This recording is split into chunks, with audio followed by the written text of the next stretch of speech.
Peut-être la vie que tu es en train de traverser, c'est parce qu'il y a des parents, des grands-pères, des ancêtres qui avaient parlé aux divinités. Et c'est le jour où on a introduit les ténèbres dans ta famille. Peut-être dans ta famille. C'est lui qui a un titre élevé. On lui paie 200 000 francs.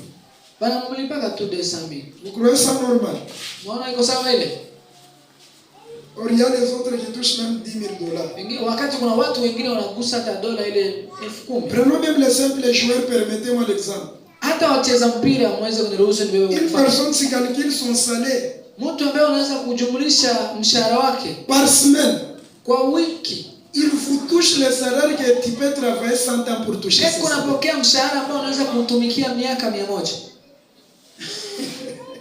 Amen.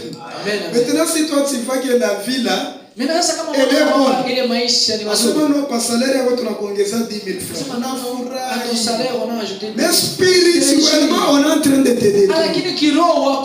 Mais ce soir, nous allons prier à Dieu. Que le Seigneur nous retourne dans nos dos. Tu as des bonnes promesses. Mais la vie que tu es en train de mener n'est pas égale aux promesses que Dieu t'a faites. Et quand bien même tu es encore locataire, mais tu as les promesses d'acheter des villas. Tu es encore en Égypte. Est-ce que tu peux pleurer à Dieu qu'il t'envoie un partenaire Moïse pour t'enlever dans là où tu es pour t'amener dans le monde? Tu peux avoir des connaissances. Tu peux avoir des diplômes. Mais de qui tu es. Si la personne ne sait pas interpréter ce que tu es, tu n'auras pas ce que tu veux. Est-ce que je peux répéter? Si la personne qui est à tes côtés, il n'interprète pas ce que tu es, c'est difficile de trouver ce que tu cherches. Joseph ayant la grâce, mais en prison.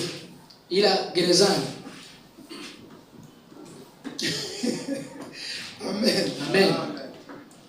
Mais comme il avait trouvé celui qui pouvait interpréter ce qu'il était, et Joseph devient premier ministre. Est-ce que tu connais ce que tu es?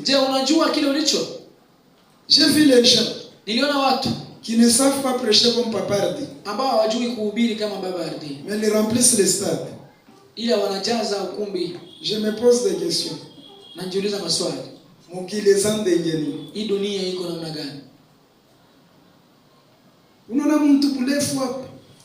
Vraiment quelqu'un très élancé.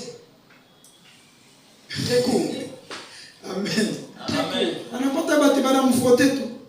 Mais il postule et on l'a voté quand même. Français. Pendant qu'il ne connaît même pas les Français. Mais à la fin du mois, on a ma privilège. Mais toi qui as le potentiel de conseiller même le président de la République, tu es où?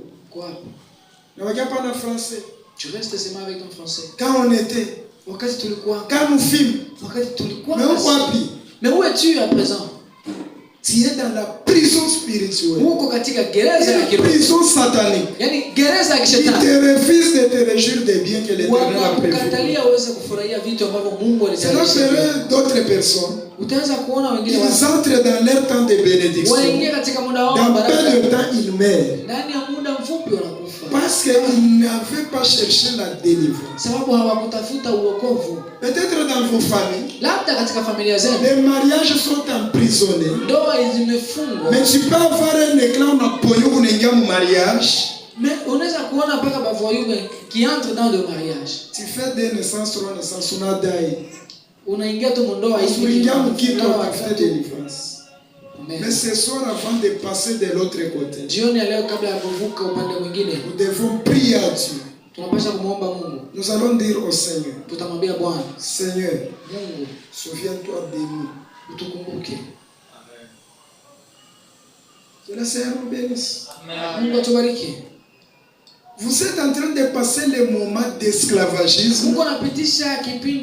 Peut-être ton frère est en train de passer sur le plan financier. Peut-être que c'est sur le plan mental. L'autre c'est sur le plan physique. L'autre c'est sur le plan, je ne sais pas, émotionnel. Regarde bien et examine ta vie. De quelle prison les réalités coutumières vous avez lancées? Si tu ne découvres pas ce que tu fais, il n'y aura pas moyen que tu trouves la délivrance. Et on a toujours dit une personne qui a la folie, permettez-moi les termes. Le jour où il va reconnaître que je suis fou, c'est le jour où il aura sa propre délivrance. Amen. Amen. Il y a certaines personnes, on a forcé leur délivrance. On les a dit de quitter le monde. Mais tant qu'ils n'avaient pas encore pris conscience, leur Pâques était stérile. Raison pour laquelle tu as pris à Pâques. Aujourd'hui on va manger le Pâques. Raison pour laquelle tu vas manger la Pâques. On va me sacrifier, Yesu. Amen. Amen. La Pâque, c'est bien. Mais prends conscience de ta vie. Tu vas y mener combien de temps? Si tu ne cries pas à celui qui peut mieux t'écouter.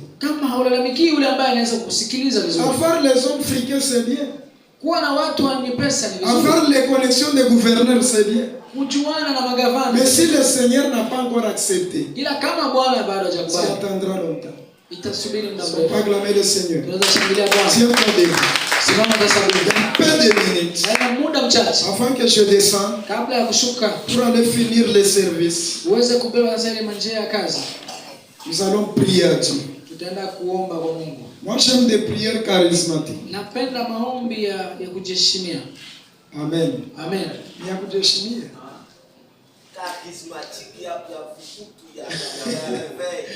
Que le Seigneur bénisse. Amen. Amen. Dans peu de temps, nous allons prier Dieu.